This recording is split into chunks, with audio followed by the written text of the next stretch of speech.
A little girl with Down syndrome was locked in her room by her own stepmother, until the new maid uncovered everything and exposed the secret to the millionaire. Hello friends, where are you watching from today? Let me know in the comments and don't forget to like, share, and subscribe to the channel. The mansion on the outskirts of Maple Ridge stood with the solemn dignity of a place that had seen decades of silence stretch across its sprawling gardens. Tall windows glistened against the September sun, their reflections of bright skies disguising the chill within. Valerie Torres, gripping the handle of her small rolling suitcase, felt the air grow heavier as she walked up the long driveway.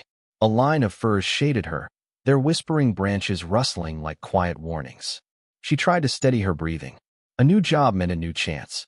A paycheck steady enough to pay her bills. Maybe even a little extra to send to her mother in Queens. Carla, the older housekeeper who had recommended her for the position, met her at the front steps. Carla's face, warm with a tired smile, looked both welcoming and strained. "You'll be fine here, Val," she said softly. "Do your work, keep quiet. Mr. Matthews is hardly ever home. It's Mrs. Barnes you'll be answering to most of the time." Val nodded, grateful for the reassurance, though something in Carla's tone clung to her like a faint odor, something unspoken, a shadow behind the words. The front doors opened with a soft groan. The mansion's interior smelled faintly of lemon polish and cold marble. Chandeliers hovered like frozen galaxies above the foyer. Fiona Barnes descended the grand staircase in a tailored cream suit, her blonde hair twisted into a bun so perfect it seemed sculpted. Her heels clicked, announcing authority with each step. "You must be Valerie," Fiona said with a smile that never reached her eyes. "Carla speaks highly of you. We'll expect discretion. The house has order, and I do not appreciate disruptions." "Yes, ma'am," Val answered, instinctively lowering her gaze. The first hours passed quietly. Val dusted the library shelves, arranged porcelain in the dining room, and swept the endless hallways. Yet as afternoon light dimmed through heavy drapes, she heard it. Faint, muffled cries from upstairs. Her broom froze mid-sweep. At first, she thought it might be the television or perhaps a distant radio, but the sound sharpened into sobbing. Then a voice, small, desperate, pounded against her chest. "Please. I'm sorry. Please." Val's throat tightened. She glanced toward the staircase, the cries piercing the silence. Fiona's heels echoed from another wing, too far to hear, or perhaps choosing not to. Val set the broom aside and, against her better judgment, climbed. The hallway upstairs was dim. Wallpaper of faded roses peeled in corners. At the end stood a door, locked from the outside. A brass key glimmered atop a console table in the corridor. Val's heart raced as she picked it up, her hand trembling. "Hello," she whispered. "Are you okay?" The sobbing ceased. Silence pressed against her ears. Slowly, Val turned the key. The lock clicked, and the door creaked open. Inside, the air was stuffy, stale. A little girl sat curled on the floor near the bed, her cheeks wet with tears. She was 7, dark-haired, her eyes large and intelligent though red from crying. She hugged a stuffed rabbit with frayed ears. "Hi," Val said gently, kneeling. "I'm Val. I just started working here." The girl sniffled, hesitating before whispering, "Melissa." Val's stomach turned. A tray with untouched food sat on the dresser, sandwich edges curling, juice glass half spilled. "Have you eaten?" Val asked softly. Melissa shook her head, lips trembling.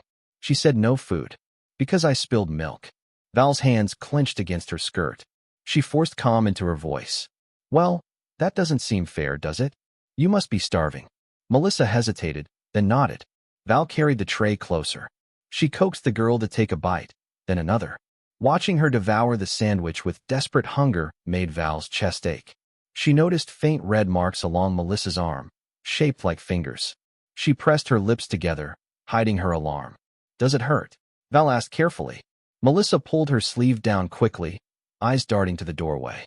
Then, in the faintest whisper, almost as if the walls themselves might betray her, she said, "She hurts me." The words sliced through the room. Val froze, heart pounding. She looked into those earnest, frightened eyes and knew the little girl wasn't exaggerating. Before she could speak further, footsteps echoed in the hall.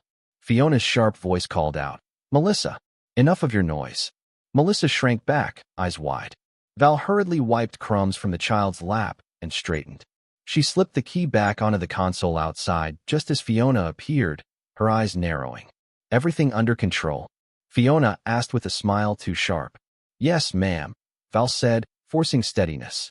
Fiona swept into the room, glaring at the half-empty tray. "Did she bother you?" she asked Valerie, then turned to Melissa. "What did I say about making scenes? Always trying to draw attention." Melissa lowered her gaze, silent. Val's chest ached with the urge to defend her, but she bit her tongue. "Not yet." As Fiona led Val away, the child's whisper echoed in her mind. "She hurts me." And so the mansion's gleaming facade fractured, revealing its first crack. That night, Val lay in the modest servants' quarters, staring at the ceiling. Melissa's whisper gnawed at her thoughts. Every sound of the house, the distant creak of the pipes, the ticking of the grandfather clock, seemed charged with dread. She closed her eyes, but instead of rest, memories surfaced. Her own childhood in Queens, her mother's tired hands scrubbing floors, her father absent more often than present. She remembered the hunger, the shouting, the shame of carrying hand-me-down clothes to school. And she remembered vowing never to look away if a child suffered as she had. The next morning, she rose early.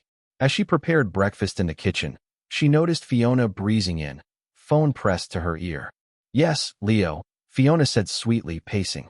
"She's been difficult again. Crying, refusing to follow simple directions. I don't know what else to do. Maybe she needs special schooling. Or medication." Val froze by the stove, spatula in hand. Fiona's words carried a polished cruelty, painting Melissa as a burden. When Fiona left the room, Val quietly prepared a small plate of scrambled eggs and toast. She carried it upstairs, her heart hammering. Melissa's door was locked again, the key gleaming where it always did.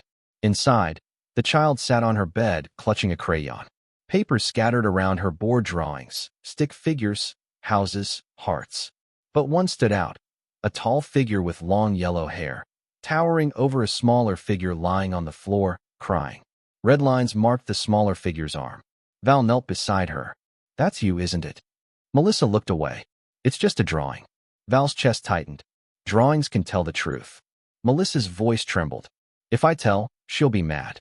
Val touched her hand gently. "You can tell me anything. I promise I'll listen." Melissa studied her, then whispered, "She locks me when I cry.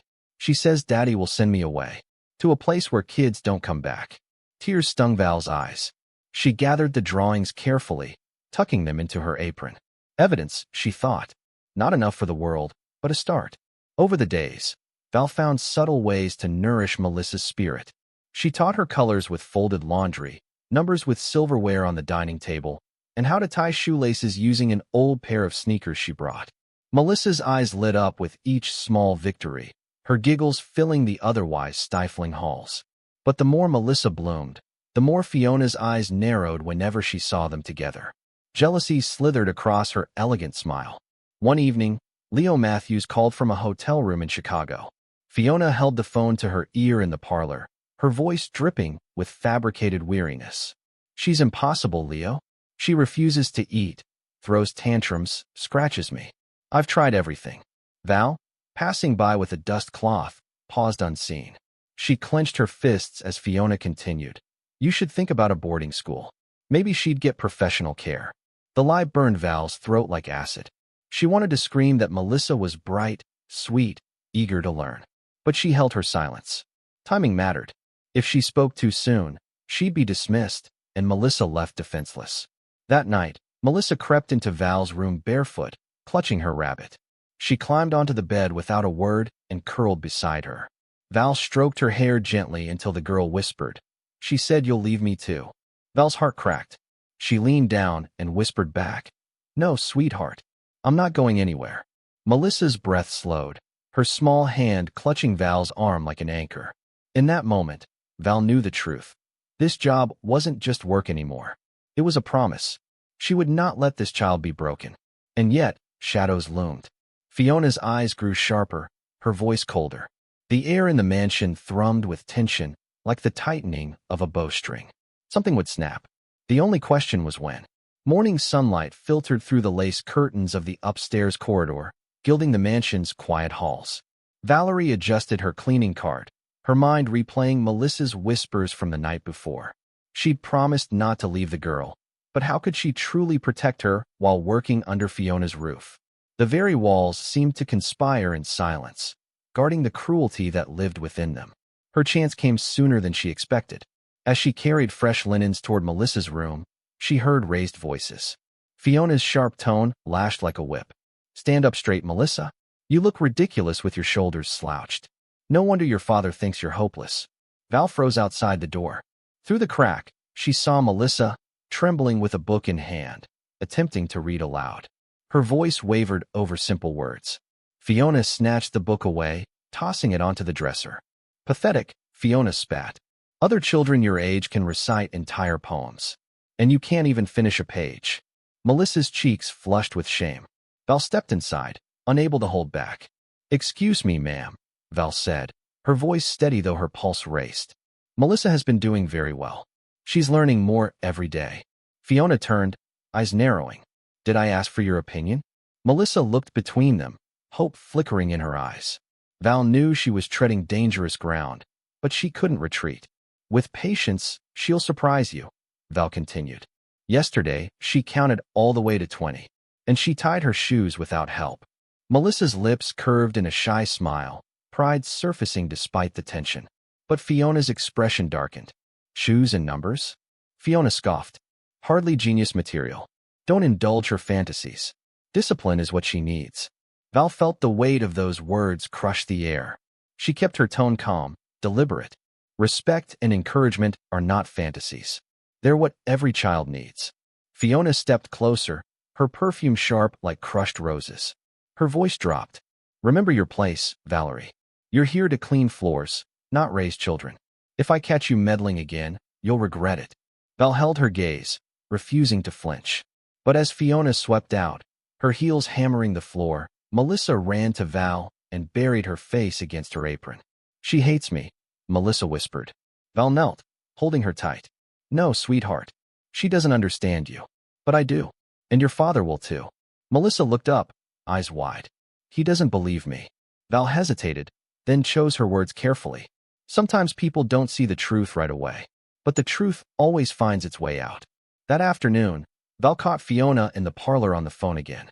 Her voice, dripping with venom disguised as concern, carried through the doorway. "Yes, Leo." She scratched her arm again. "I think she does it for attention. Maybe she needs medication. A doctor's evaluation wouldn't hurt." "Eat, darling," she said.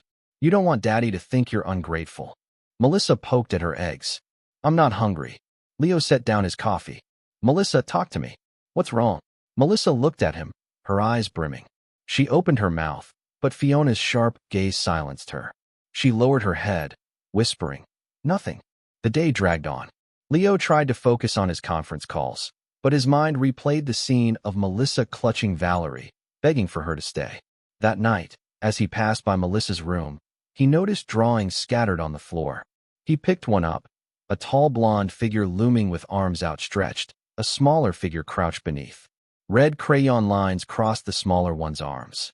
Another drawing showed a heart beside a stick figure labeled Daddy, a sad face next to another labeled Me. Leo felt his chest tighten. He slipped the drawings into his pocket. Meanwhile, Valerie had returned to her small apartment in town. She sat on the edge of her bed, the silence unbearable without Melissa's laughter. Her instincts screamed that she had abandoned the child. She stared at her phone, tempted to call Child Protective Services, but fear gnawed at her. Without evidence, without standing, her word would mean little against Fiona's carefully cultivated image. A knock startled her. It was Carla, the older housekeeper. She carried a grocery bag with containers of food. "You left in such a hurry," Carla said softly, sitting beside her. "I thought you might not have eaten." Val smiled faintly, though her eyes burned. "Thank you. But it's Melissa I worry about." Carla sighed, shaking her head. "I've seen things too. Fiona's temper. The way she locks that poor girl away. But I have no proof. And Leo, he's blind when it comes to Fiona." Val leaned forward. "Then we need to find proof. Melissa deserves better." Carla hesitated, then whispered, "She trusts you." "That's rare. Maybe you can reach Leo in a way none of us could." Back at the mansion, Melissa finally broke her silence. Late that night, she tiptoed into her father's study. clutching the gold bracelet in her small hand. "Daddy," she whispered. "It wasn't Val. I saw." Leo looked up from his papers, his heart twisting. "What do you mean, sweetheart?" Melissa trembled but forced the words out. "I saw Fiona put the bracelet in the rag. She told me not to tell. But I can't lie anymore." Leo's world tilted. He knelt, taking his daughter's trembling hands. "Are you sure?" Melissa nodded fiercely. "She said you wouldn't love me if I told. But I know you will." Tears stung his eyes. He hugged her tight, whispering, "I will always love you. Nothing will change that." In that embrace, alliances shifted. A line had been drawn, though Fiona had yet to realize it. And Valerie's absence, once Fiona's triumph, had become her greatest mistake. Leo confronted Fiona the following morning. He entered the parlor with Melissa's drawings in hand, his face grim. Fiona sat gracefully by the window, sipping tea, her expression serene. "We need to talk," Leo said flatly. Fiona arched a brow. "Of course. What about?" He dropped the drawings onto the table. "Melissa says you framed Valerie, that you planted the bracelet." For a moment, Fiona's smile faltered. But she recovered quickly, laughing softly. "Leo, she's a child. You know how vivid her imagination can be. She clings to Valerie like some kind of savior. It's unhealthy." Leo's jaw tightened. Unhealthy is locking a child in her room. Unhealthy is calling her difficult, sick, unmanageable. "I'm starting to wonder what's really been happening in this house." Fiona's eyes narrowed, her voice sharpening. "Careful, Leo. You're accusing me without proof. Do you really trust the word of a 7-year-old with limitations over mine?" Leo's anger flared. "Don't you dare use her condition as an excuse. She's bright, and she's been trying to tell me the truth all along." The air thickened. Fiona set down her cup with a deliberate clink. "If you insist on doubting me, perhaps you'd prefer Valerie back. See how long she lasts before her little halo slips." Leo stepped closer, his voice low. "If you ever hurt my daughter again, you won't see another day in this house." Fiona's eyes flickered. Fear, then fury, but she held her tongue. That afternoon, Leo made the call. He asked Valerie to return. When she stepped back into the mansion, Melissa ran into her arms, sobbing with relief. Val held her close, whispering promises. Leo watched, his chest heavy with guilt for ever doubting. "Valerie," he said quietly, "I owe you an apology. I should have listened." Val met his gaze, her eyes steady. "What matters is Melissa. She needs safety, stability, more than apologies." Leo nodded. "Then that's what we'll give her." But Fiona was not finished.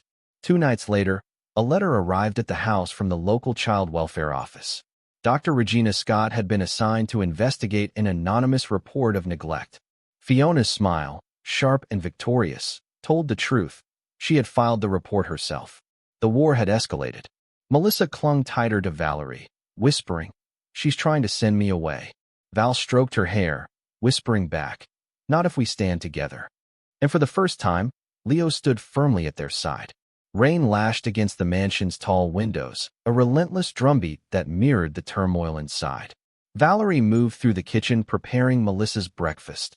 Pancakes shaped like stars, syrup drizzled into a smile. Melissa giggled, her voice soft but genuine, and for a brief moment Val could believe that warmth might reclaim these cold walls. But shadows gathered quickly. Fiona stood in the doorway, her arms crossed, lips curved into a scornful smile. "How quaint," she said, "as if sugar shapes can erase disobedience." Melissa's shoulders hunched, the sparkle fading from her eyes. Valerie turned, her tone even. "Breakfast is nourishment, not a reward or punishment. She deserves to eat." Fiona's gaze hardened. "You're far too attached, Valerie. It isn't professional." Leo entered just then, his travel bag still slung over his shoulder. He paused, watching Melissa beam as she showed him her plate. For the first time, he noticed how relaxed she seemed with Valerie beside her, how easily she laughed. "Looks delicious," he said, smiling at his daughter. He kissed her forehead, then glanced at Fiona. "Let her eat in peace." The words landed like a blow. Fiona's eyes flickered with rage, but she forced a brittle laugh. "Of course. Anything to keep our little princess happy." Later that day, Dr. Regina Scott arrived at the mansion. She carried a clipboard and the quiet authority of someone accustomed to resistance. Her dark eyes scanned the house, noting the polished floors, the gleaming chandeliers, the immaculate order. Yet it was Melissa she focused on most. Melissa clung to Valerie as Dr. Scott knelt to her level. "Hello, sweetheart. I'm Regina. Can I ask you a few questions?" Melissa glanced nervously at Fiona, who hovered nearby. Fiona's smile was syrupy sweet, her voice sharp beneath the honey. "Of course, doctor. Melissa is very shy, but I'm sure she'll cooperate." Valerie crouched beside the girl, whispering, "It's okay. You can talk to her." Melissa nodded timidly. She answered questions about her favorite colors, her rabbit, her drawings. But when Dr. Scott gently asked about school, about her room, about how she felt at home, Melissa hesitated. Her hand trembled in Valerie's. "She gets mad," Melissa whispered finally. Fiona's eyes widened. "What was that, darling?" she asked too sweetly. Melissa froze. Val squeezed her hand, whispering encouragement. But before Melissa could continue, Fiona interjected, laughing nervously. "Children exaggerate. She's sensitive. It's part of her condition." Dr. Scott's eyes narrowed slightly. She made notes, her expression unreadable. After the visit, Fiona cornered Valerie in the corridor. Her voice was low, venomous. "One wrong word from you, and both you and that little brat will regret it." Val met her gaze unflinchingly. "The truth is coming out. You can't stop it." Fiona's nails dug into her palm as she hissed, "We'll see." That night, Melissa crawled into Valerie's bed again, whispering through tears. She said Daddy will lose me, that they'll take me away because of you. Val wrapped her arms around her. "That won't happen. I promise you. I'll never let them take you somewhere unsafe." But Valerie knew this was no longer about keeping peace. It was a battle. Fiona had drawn her line in the sand, and Valerie had crossed it without hesitation. There was no turning back. The investigation cast a heavy shadow over the Matthews household. Dr. Scott returned unannounced over the following weeks, observing routines, noting interactions. Valerie worked tirelessly to ensure Melissa thrived under her care, reading aloud together, practicing numbers, even small gardening lessons in the backyard. Melissa's joy became its own testimony. Yet Fiona adapted too. She played the role of attentive stepmother whenever Dr. Scott was present, her smile wide, her voice sugary sweet. She baked cookies, guided Melissa through piano scales, praised her in front of the inspector. To an outsider's eye, she could have passed for nurturing. But when the door closed behind Dr. Scott, her mask slipped. Fiona's voice turned sharp, her commands ruthless. "You will not embarrass me again," she hissed at Melissa one evening. "If you cry in front of that woman, I'll make sure your father sends you away. Do you understand?" Melissa nodded, eyes wide with terror. She confided in Valerie later, drawing another picture. A house with angry lines scribbled across it, a small figure with tears falling like rain. Val tucked the drawing into her growing collection of evidence. She had begun keeping them in a locked box beneath her bed, each one a fragment of truth Melissa couldn't yet speak aloud. One afternoon, Leo returned earlier than expected from a business trip. He found Valerie and Melissa on the floor of the library, surrounded by books and crayons. Melissa was sounding out words, her small voice proud and clear. "Sun, sky, love," she read haltingly, then looked up for approval. Val clapped softly. "Perfect. See how smart you are." Leo's throat tightened. He knelt beside his daughter, pulling her into his arms. "I'm so proud of you." Melissa's face lit up like he hadn't seen in years. Fiona, standing at the doorway, stiffened. That evening, Leo confronted her. "She's thriving with Valerie. Why do you keep insisting she's incapable?" Fiona's eyes flashed. "Because you're blinded by pity. You don't see how manipulative she is. Valerie encourages her delusions. She's confusing her." Leo shook his head. "No, she's giving her confidence. Something she's never had from you." The words cut deep. Fiona's mask cracked, fury spilling over. "Do you know what it's like to raise a child who isn't yours? To pretend you care? I've sacrificed everything for this family, and all I get is criticism." Leo stared at her, stunned by the slip. Fiona realized too late what she'd revealed. She tried to backtrack, but the damage was done. Unbeknownst to them, Melissa had been standing at the top of the stairs, listening. Her heart pounded as she realized Fiona's affection had been a lie all along. She retreated silently to her room, clutching her rabbit, drawing once again, the truth she couldn't yet say out loud. Later, Fiona attempted to repair the fracture. She whispered in Leo's ear, "You're letting a maid divide us." She's turning Melissa against me. Can't you see? But Leo didn't answer. His silence was louder than any argument. For the first time, Fiona felt control slipping from her fingers. And Valerie knew it was only a matter of time before Fiona struck harder, more desperately, to reclaim what she believed was hers. The house had grown heavy with secrets. Even the air seemed to press down on Valerie as she polished the brass banister, every step echoing in the hollow corridors. Melissa's laughter, once timid, then blossoming, now faltered again, dimmed by the constant tug of fear whenever Fiona's shadow passed. Dr. Regina Scott's visits became more pointed. She asked about routines, nutrition, discipline. She spent more time with Melissa, quietly sketching her impressions in a notebook. Fiona's performance sharpened with each visit. She coached Melissa beforehand, telling her to smile, to say she was happy, to hide any drawings that showed otherwise. But children rarely conceal their truth completely. One afternoon, Regina found a scrap of paper tucked beneath Melissa's pillow, a drawing of a girl locked behind a door, key outside. The details were unmistakable. Regina's brows furrowed as she slipped it discreetly into her folder. Meanwhile, Valerie's private collection of drawings had grown. Hearts and suns sat beside houses full of jagged lines, tall blonde figures shouting, small sad ones crying. It was an unspoken diary, Melissa's truth etched in wax crayon. Valerie longed to hand them to Regina, but fear for her job, and for Melissa's safety, held her back. Timing mattered. Fiona sensed the tide shifting. She paced the parlor one night, phone pressed to her ear. "Yes, Marcus," she whispered sharply. "I need you ready. If Leo thinks he can strip me of everything, he's mistaken. Custody, inheritance, reputation, he won't win without a fight." Melissa, listening from the hallway, held her rabbit close. She scurried back to Valerie's room, whispering through tears, "She wants to take Daddy away too." Val hugged her tightly, murmuring reassurances she wasn't sure she could keep. Leo, meanwhile, wrestled with guilt in his study. The bracelet, the drawings, Melissa's whisper that Fiona hurt her, all haunted him. He replayed years of absence, trips that kept him from home, moments he dismissed as exaggerations. His wife Camilla's absence still echoed, but now he saw how his grief had blinded him. Fiona had filled the void with control and cruelty, and he had let her. Late one evening, he confronted Fiona again. "Melissa told me you locked her in her room," he said. Fiona laughed lightly. "Children say the strangest things. She exaggerates. She always has. She had no food," Leo pressed. "Hours without eating. Bruises on her arm. And now her drawings." Fiona cut him off sharply. "Drawings? Crayon doodles? That's your proof." Leo's voice hardened. "It's enough to make me question everything. And I won't ignore it any longer." Fiona's facade cracked. Her voice rose, sharp with desperation. "You think you can just replace me with that maid?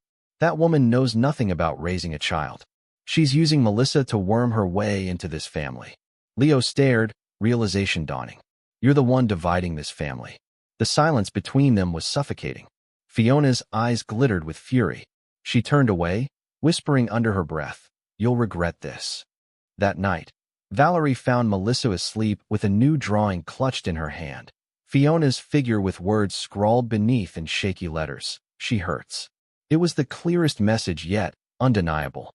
And with it, Valerie knew the truth was no longer hidden. It was rising, unstoppable, ready to break the surface. The mansion's atmosphere shifted after Leo's confrontation with Fiona. Where once Fiona commanded every room, now her presence felt fragile, frayed at the edges. She still moved with elegance, but her eyes darted, her words clipped. She sensed her grip loosening and began plotting in silence. Valerie and Leo, though cautious, began to act as a team. They structured Melissa's days with steadiness. Breakfast together, lessons in the library, afternoons in the garden. Valerie guided her through tying knots, reading stories, painting watercolor skies. Leo, between business calls, joined them more often, watching his daughter bloom.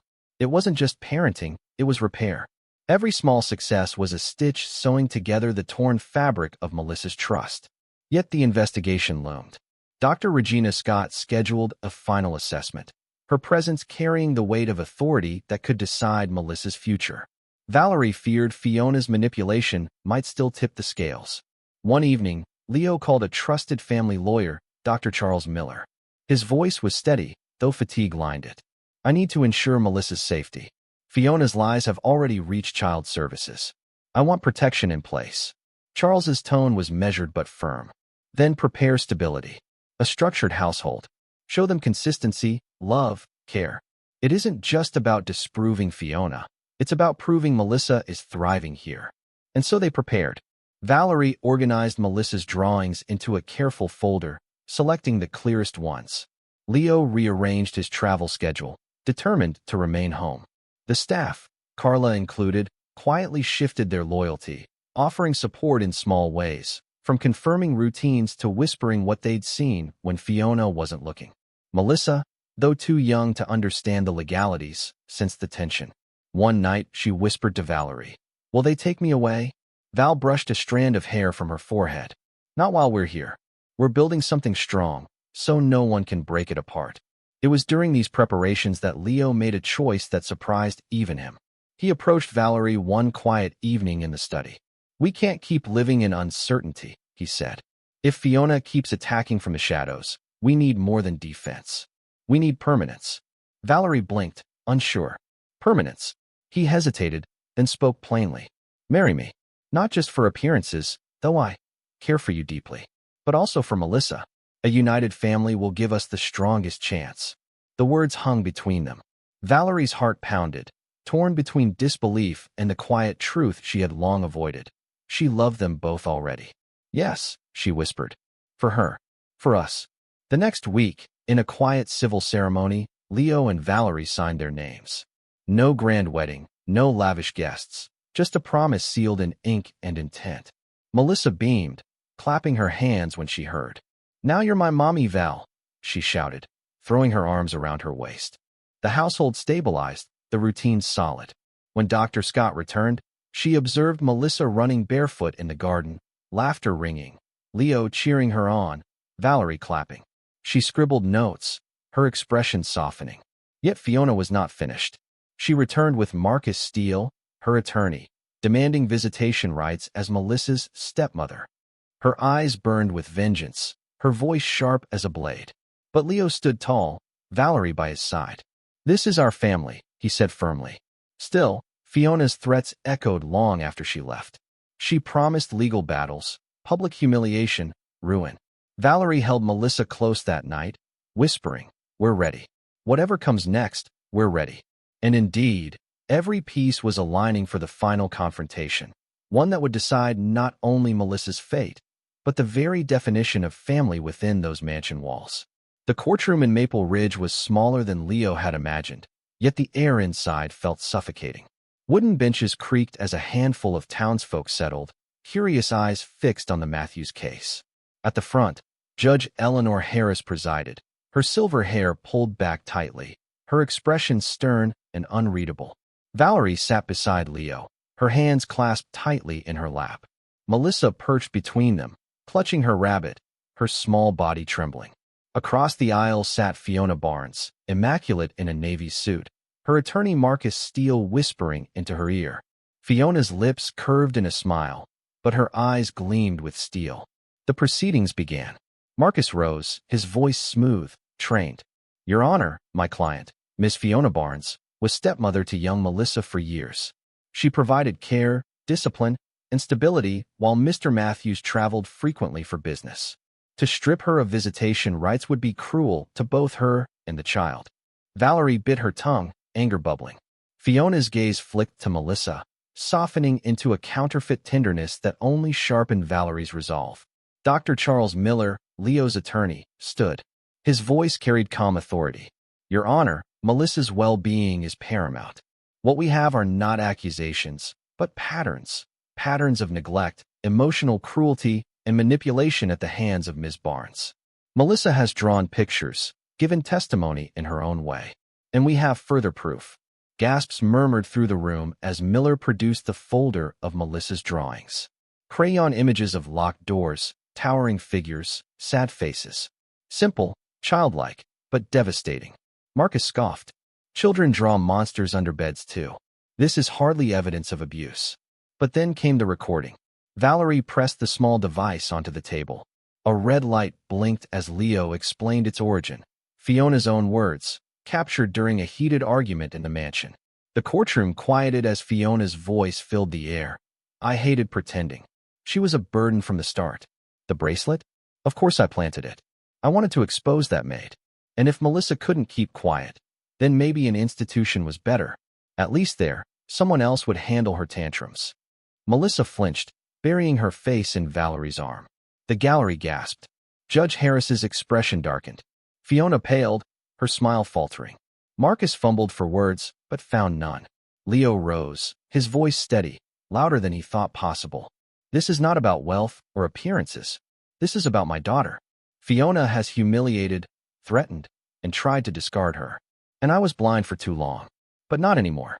Melissa deserves love, stability, and respect. She has that now, with Valerie and me. That is the truth. Valerie's eyes welled as she squeezed Melissa's hand. The judge tapped her gavel. Enough.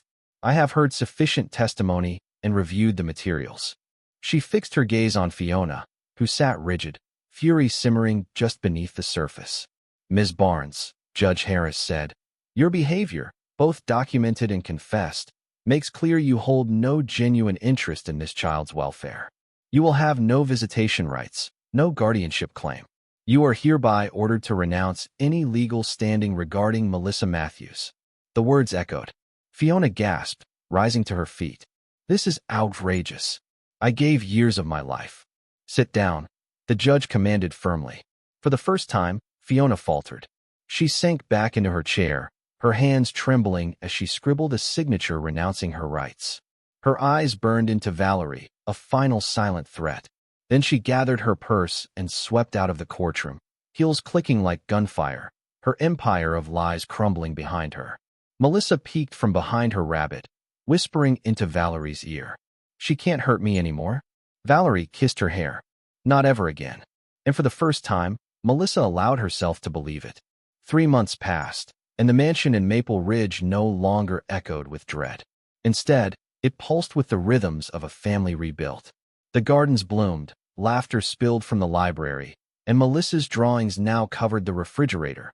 Hearts, sons, a smiling trio labeled Daddy, Mommy, Val, Me. On a crisp spring morning, the family visited Dr. Patel, Melissa's pediatrician. He flipped through her records, astonished.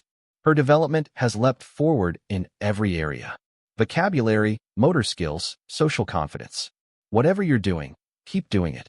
Leo beamed, his hand resting protectively on Valerie's. Melissa swung her legs from the exam table, humming to herself. At school, Melissa thrived. She recited numbers, read aloud to classmates, painted bright skies filled with birds. Teachers described her as affectionate, curious, determined. She has a spark, her teacher told Leo and Valerie during a parent meeting. All she needed was someone to believe in her. The household had changed too. Valerie no longer carried the weight of secrecy. She decorated Melissa's room with shelves of books, stuffed animals, and a quilt embroidered with stars.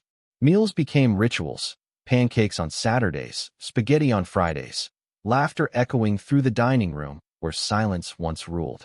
Leo balanced his business with family life. He declined trips more often, preferring to help Melissa with homework or listen to her bedtime stories. Sometimes he'd catch Valerie reading to Melissa in the glow of a bedside lamp, and his chest would swell with gratitude. One evening, as twilight deepened over Maple Ridge, the school held a spring festival. Children performed skits, read poems, sang songs. Melissa, wearing a blue dress dotted with tiny white flowers, stood on stage clutching her script. Valerie and Leo sat in the front row, their hands entwined. Melissa cleared her throat, her voice trembling at first, then steady. This is my family. My daddy and my mommy Val. They love me. I love them. Family means we choose each other. Applause erupted. Valerie wiped tears from her cheeks. Leo's eyes glistened with pride. Melissa bowed shyly, then dashed into their arms as the curtain closed. Later, in the quiet of her bedroom, Melissa held up a new drawing. It showed 3 figures holding hands beneath a rainbow. At the bottom she wrote in careful letters, "She chose me. I chose her." Valerie hugged her tightly, whispering, "You're my little girl. Always." And as the mansion settled into peace at last, the family looked ahead, not defined by absence, cruelty, or fear, but by the love they had chosen. A love strong enough to rebuild, to heal, to last. If you made it this far, leave us a comment telling us where you're watching from today and what you thought of the story. If you can, share this video with your friends and family, and don't forget to subscribe to the channel and hit the notification bell to receive new videos. A big hug, and see you tomorrow.